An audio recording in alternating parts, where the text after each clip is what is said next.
Alors comment analyser les introductions en bourse? C'est ce que je vous propose ici dans cette vidéo. On va regarder une société que j'avais analysée au mois de juillet 2023 pour mes abonnés et on fera un point en date d'octobre 2024 pour identifier en fin de compte le parcours boursier, pourquoi la société a éventuellement eu des difficultés et on regardera donc en détail à travers cet exemple les 3 critères qui me semblent vraiment fondamentaux à regarder si on veut étudier les introductions en bourse. Voilà, je vous retrouve tout de suite de l'autre côté, je vous dis donc à tout de suite.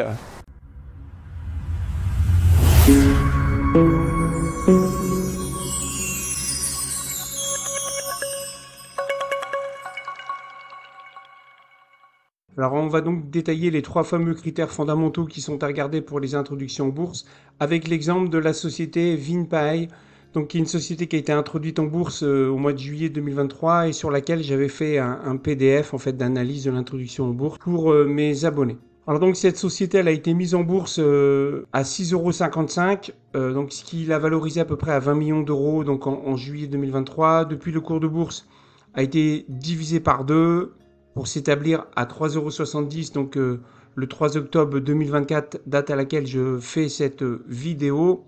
Je précise avant tout évidemment que je n'ai absolument rien contre cette société, hein, je l'utilise ici uniquement à but pédagogique et je peux comprendre aussi que les fondateurs, les dirigeants fondateurs font tout en fin de compte pour bien présenter la société, donner une bonne image, etc.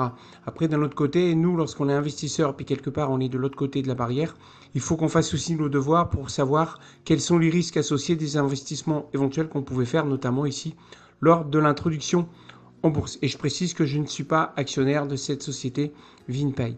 Alors je précise aussi que j'avais fait une vidéo en fin de compte sur l'introduction en bourse et pourquoi souvent les introductions en bourse sont des catastrophes. Je vous mets ici le lien où j'avais détaillé avec de multiples exemples les 3 fameux critères qu'on va balayer ici pour cette société Vinpai. Je vous invite à aller la voir parce que vous allez avoir énormément, d'indicateurs de ce qui se passe en France sur les introductions en bourse et aussi de ce qui se passe aux USA. Maintenant, on va passer sur l'analyse que j'avais faite pour mes clients en date de juillet 2023 où on va voir qu'il y a un certain nombre de choses qui sont plutôt intéressantes à regarder. Donc pour retrouver ce document, on va sur le site réservé aux abonnés. Donc ici, vous avez les différentes sociétés sur lesquelles je publie des documents. Et on va sur Vinpai et donc là on a l'analyse du 10 juillet 2023, donc on clique dessus. Et voici donc le document que je souhaite vous partager ici. Alors moi en contexte, j'avais précisé que je participe jamais aux introductions en bourse, mais comme je suis actionnaire en fin de compte de Robertet qui opère en fin de compte dans le même secteur que Vinpai, j'ai donc regardé l'introduction en bourse de cette petite société. Voilà, donc j'ai donc fait la conférence de présentation pour l'IPO. J'ai lu les 200 pages du document d'information pour l'IPO, etc. J'ai vu toutes les présentations, voilà. Et donc, ce que j'en déduis, c'est qu'il y a 3 critères à regarder. Et voici ma grille de lecture de ces 3 critères. Donc, le premier critère à regarder, si vous voulez regarder les introductions en bourse, c'est tout ce qui tourne autour de la structure du capital. Pourquoi est-ce qu'ils ont une introduction en bourse qui est lancée? Est-ce qu'il existe des dilutions post-introduction en bourse? Donc, quel est le passé des dirigeants? Quels sont les intérêts qui sont-ils alignés ou pas, etc., etc.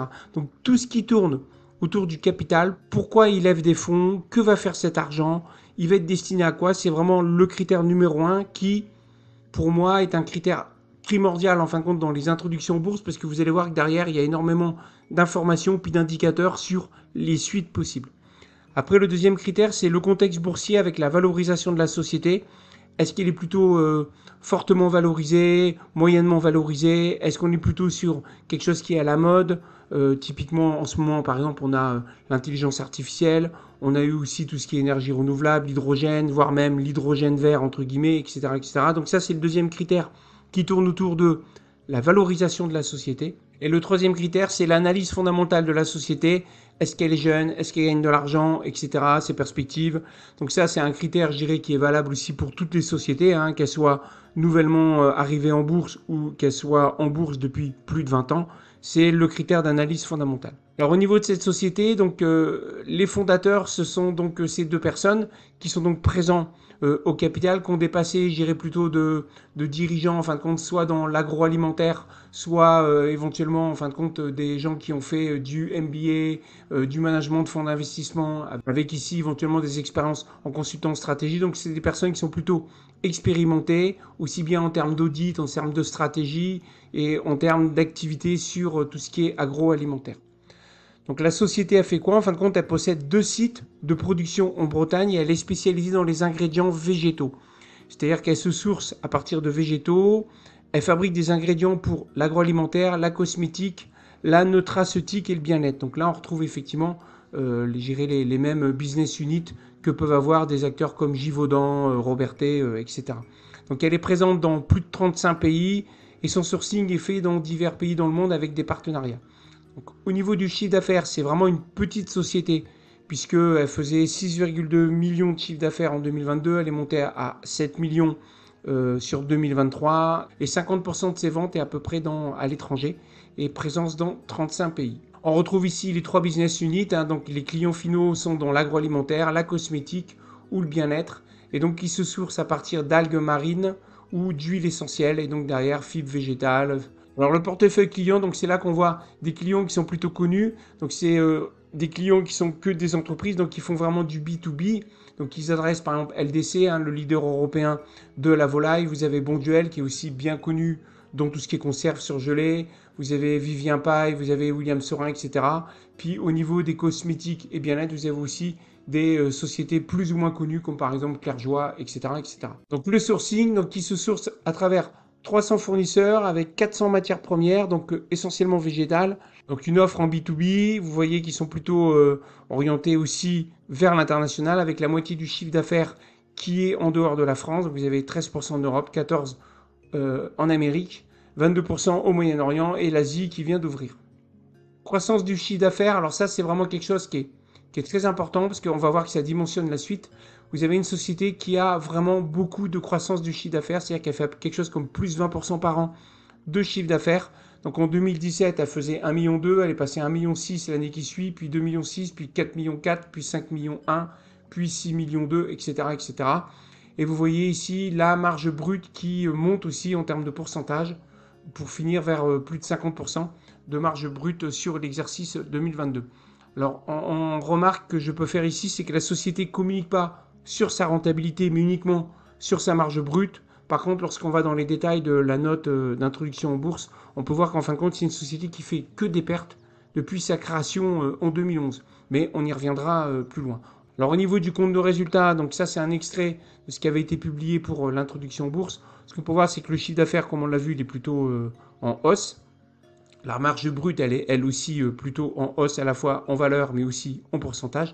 Par contre, le BE, il est négatif et donc ça veut dire tout simplement que la société ne gagne pas d'argent.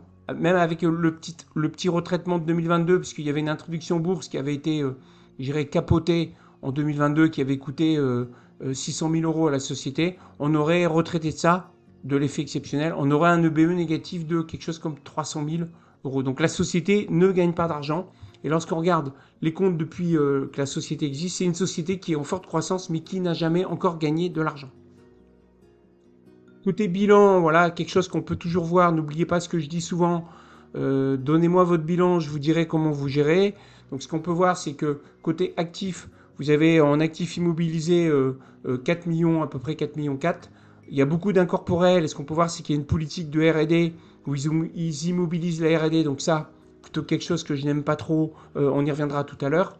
Après, vous avez des immobilisations corporelles, donc ça, c'est sûrement les usines. Et en actifs circulants, vous avez beaucoup de créances clients, puisqu'on peut voir, c'est qu'il y a très peu de trésorerie. Vous avez à peu près 0,5 millions de trésorerie, avec capitaux propres, toujours pareil, très peu de capitaux propres. Donc ça, c'était avant l'introduction en bourse. Puis énormément de dettes. Donc ce qu'on peut voir, c'est que la société, elle croule sous la dette, avec très peu de trésorerie, d'où l'introduction en bourse de manière à remonter les fonds propres et ramener de la trésorerie. Voilà. La R&D immobilisée, donc moi je suis toujours méfiant avec ce type de gestion comptable parce qu'au lieu de les passer en charge pour détruire de l'EBE, en fait vous vous retrouvez avec quelque chose qui est immobilisé, donc qui passe dans le bilan et qui n'est pas une charge pour casser de l'EBE. Donc ça peut justifier si vous avez de la R&D effectivement qui est pertinente. Là, je dois vous avouer que par rapport au business de cette société, je suis incapable de savoir si la R&D immobilisée est quelque chose de pertinent ou pas. Ce qu'on peut noter, c'est que vous avez un besoin en fonds de roulement qui est positif de par la structure du business. Donc ça veut dire qu'il faut produire d'abord, puis vendre après. Et quand on cumule un besoin en fonds de roulement qui est positif avec une croissance forte, comme on l'a vu, plus 20% par an de chiffre d'affaires, et puis des cash flows qui sont insuffisants puisque les EBE sont toujours négatifs, la trésorerie à fond et cela devient toujours un problème. Donc ce qui est le cas ici, c'est pour ça que vous vous retrouvez avec une trésorerie qui est rikiki avant l'introduction en bourse, d'où l'introduction en bourse. Voilà.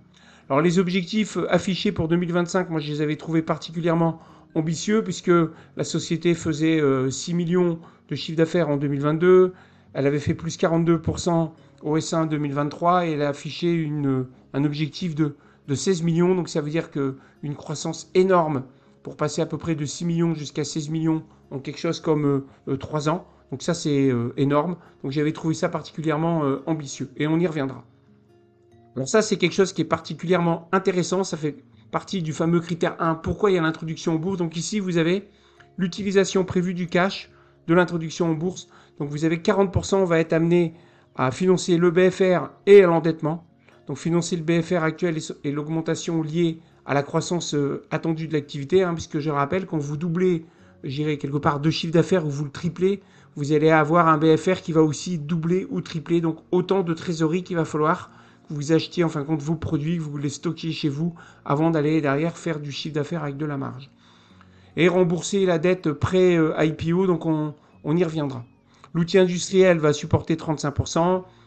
Côté équipe, ils vont étoffer les équipes pour 20%. Et la R&D, voilà. Donc la dette et le financement du BFR est quelque chose qui est donc prépondérant sur l'IPO. Donc moi, je préfère largement quand il y a des introductions en bourse qui sont plutôt là pour je dirais, financer plutôt la stratégie long terme, c'est-à-dire des outils industriels, horizon 3 ans, 4 ans, 5 ans, voire plus.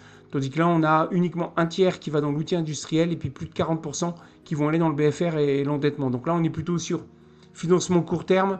Quelque part, c'est une petite alerte, un petit signal sur le fait que cette société, elle est en manque de cash. Donc là, elle va en bourse pour lever du cash, pour financer rien que son exploitation à court terme. Alors le montant levé, maxi 7 millions d'euros qui est défini dans le document de l'IPO.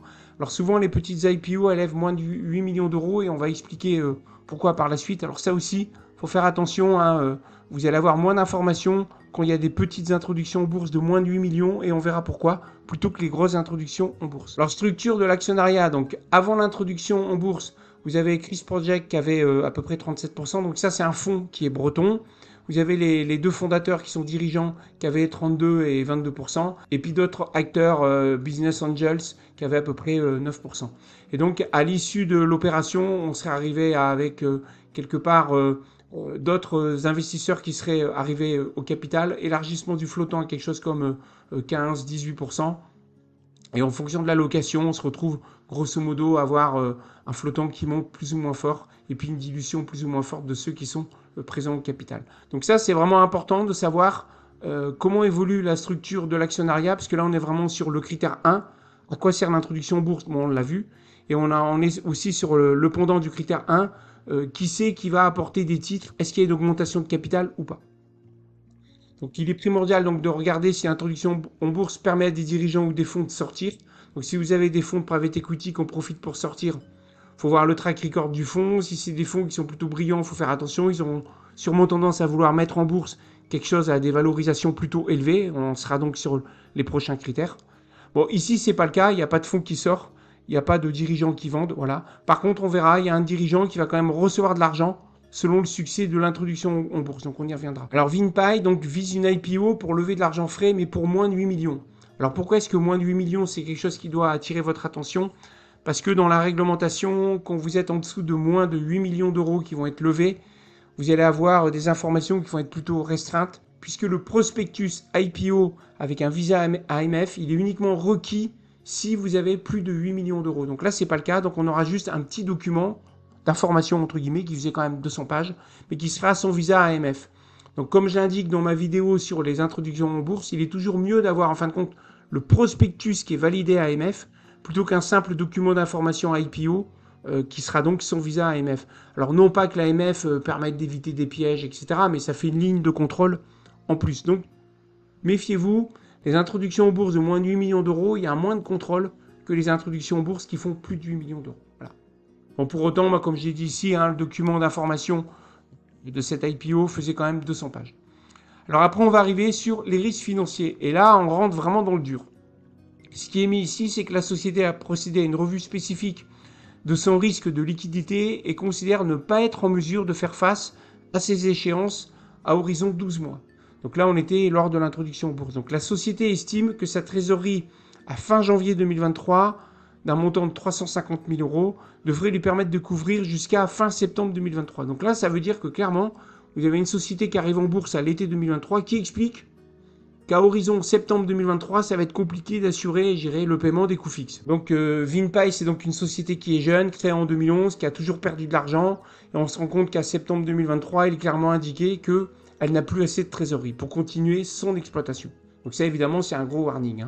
Donc plus loin, ils expliquent que la société pourra se trouver dans l'incapacité d'autofinancer sa croissance, ce qui la conduirait à aller chercher des sources de financement via le recours à des financements bancaires, donc là c'est de la dette, permettant un effet de levier, ou via l'émission d'instruments financiers classés en passifs financiers, ou via l'émission d'actions nouvelles. Donc là, ça veut dire qu'ils vont peut-être utiliser la bourse pour faire des augmentations de capital. Et la probabilité d'occurrence de ce risque est plutôt élevée, donc l'ampleur de celui-ci considérée comme élevée.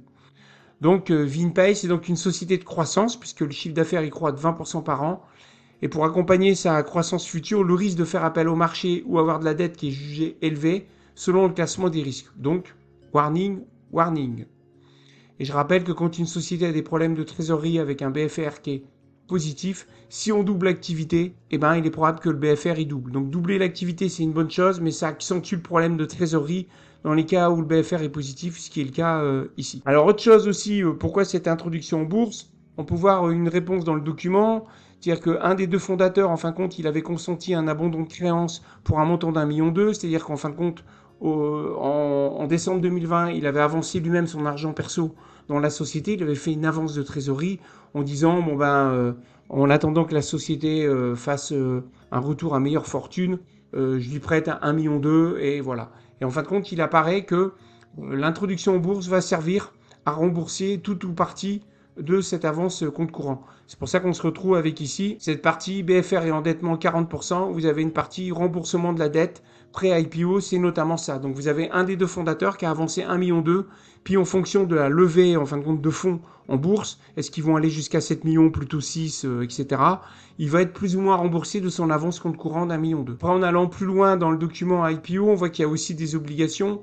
Donc ici, vous avez énormément d'obligations sèches avec différentes échéances, là, avec des taux de 8% jusqu'à 12% par an. Donc ici, vous avez 1 million, ici, il y a 100 000, 50 000, 250 000, 50 000, etc. Bon, on voit qu'il y a beaucoup d'obligations qui ne donnent pas accès au capital, comme des prêts in fine, mais qui sont en cours avec des taux de rémunération qui sont plutôt élevés. Et donc, c'est expliqué que si on investit dans la société, on va avoir aussi ça, du cash qui devra être décaissé pour pouvoir rembourser les intérêts, plus le montant du capital.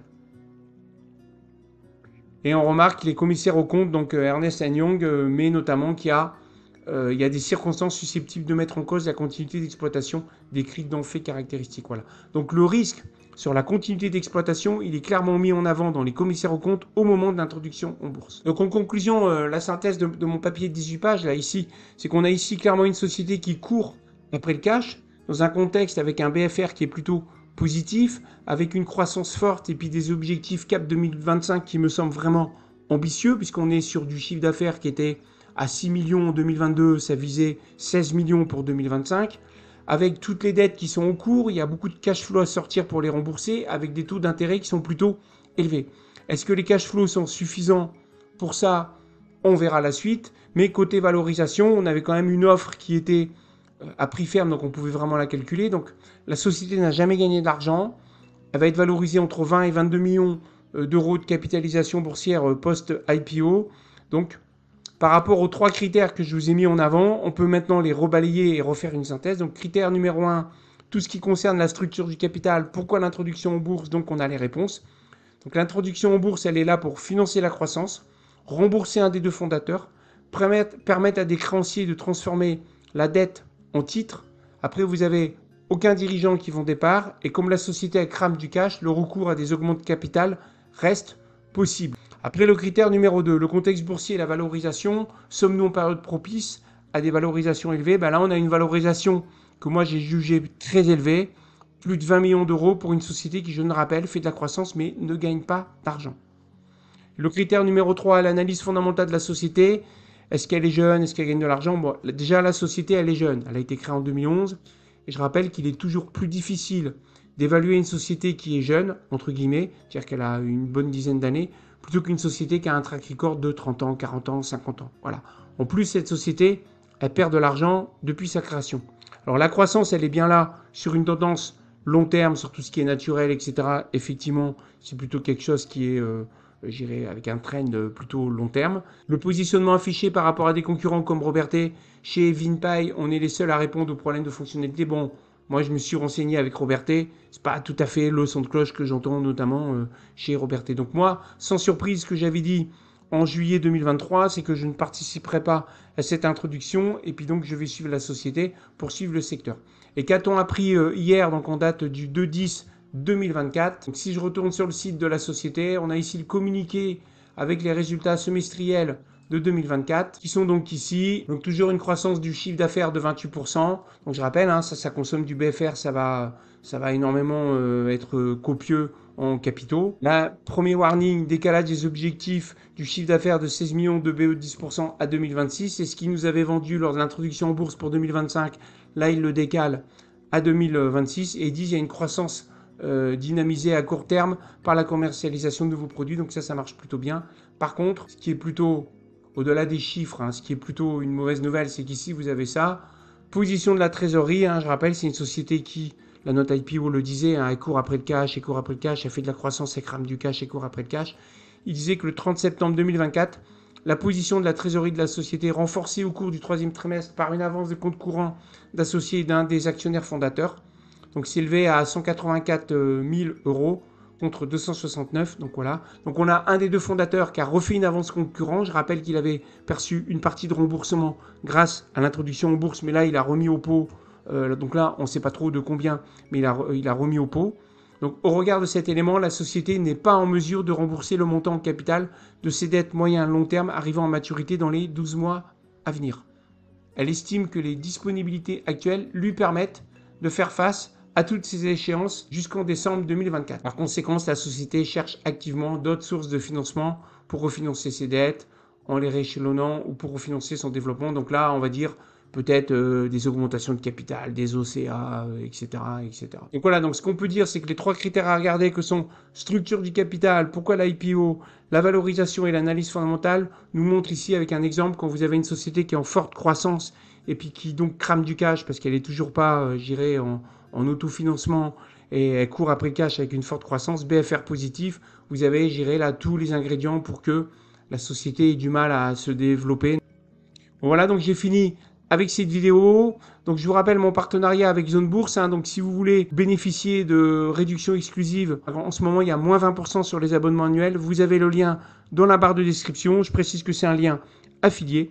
Et pour ceux qui veulent s'abonner à ma newsletter, si ce n'est pas encore fait, faites-le pour deux raisons. La première, c'est que vous allez bénéficier de 30 minutes de cours gratuits sur comment lire les états financiers. Et la deuxième, c'est que vous aurez accès aux dernières analyses de sociétés cotées. Voilà, sur ce, je vous dis donc à bientôt. Prenez soin de vous. Ciao!